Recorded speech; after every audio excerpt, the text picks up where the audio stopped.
Salam sejahtera dan salam Malaysia Madani. Selamat datang ke channel Gosip Panas yang akan memaparkan perkembangan terkini artis dalam dan luar negara, isu viral dan semestinya info terhangat di pasaran. Sila tekan butang subscribe, like dan share serta jangan lupa aktifkan butang notifikasi supaya Anda tidak ketinggalan mengikuti berita terkini. Sumber berita dipetik daripada Metro. Berita terkini, pelakon gugur kandungan luar nikah, dakwa dianiaya suami.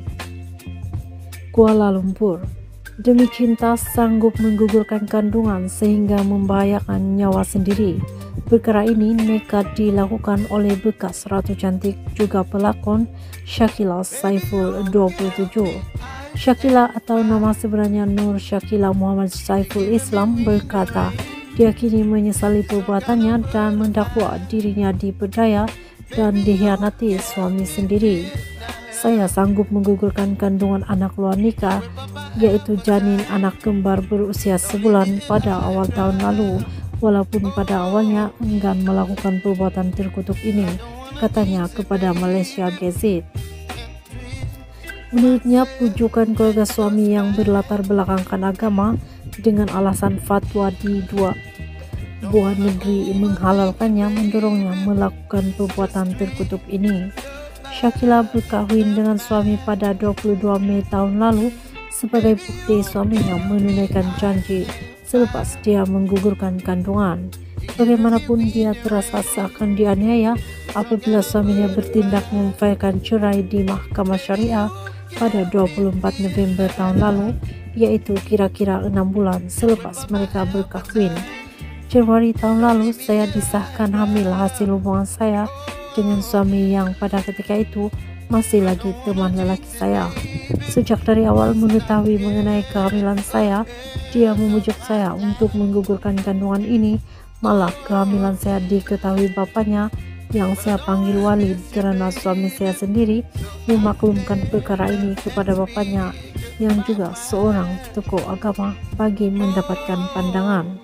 Walaupun saya bertegas untuk tidak menggugurkan kandungan, suami telah memujuk dan meyakinkan saya perbuatan ini adalah tidak salah dan tidak haram, dan beliau turut berjanji akan mengawini saya selepas saya menggugurkan kandungan, katanya pada satu sidang media semalam.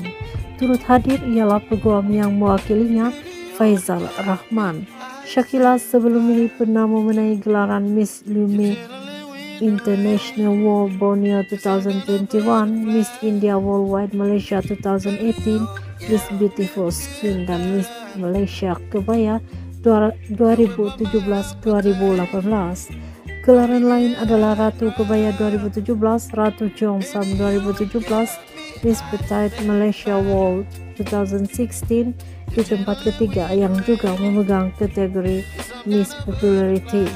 Shakila mengalami keguguran selepas 6 bulan berkahwin dan dokter memaklumkan dia mengalami chemical pregnancy, yaitu kesan kepada pembuangan kandungan yang pernah dilakukan sebelum ini.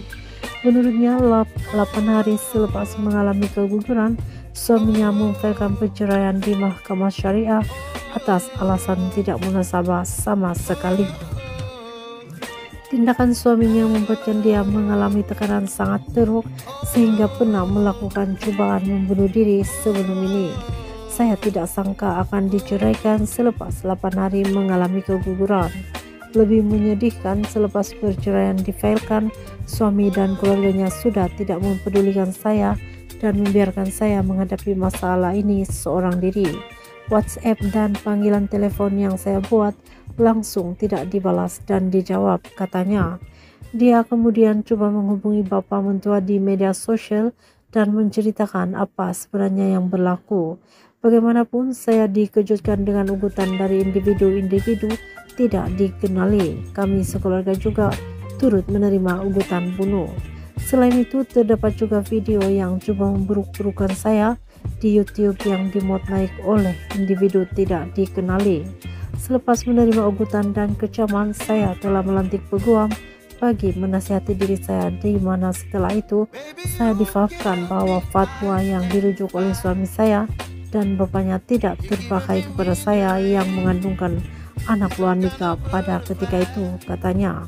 Shakila berkata dia kini berasa tertipu dengan tindakan suami dan bapak mentuanya itu. Jika mereka tidak menyalahgunakan fatwa Perlis dan Pahang, sudah pasti saya tidak akan menggugurkan kandungan saya, yang mana dokter sendiri mengesahkan saya mengandungkan anak kembar.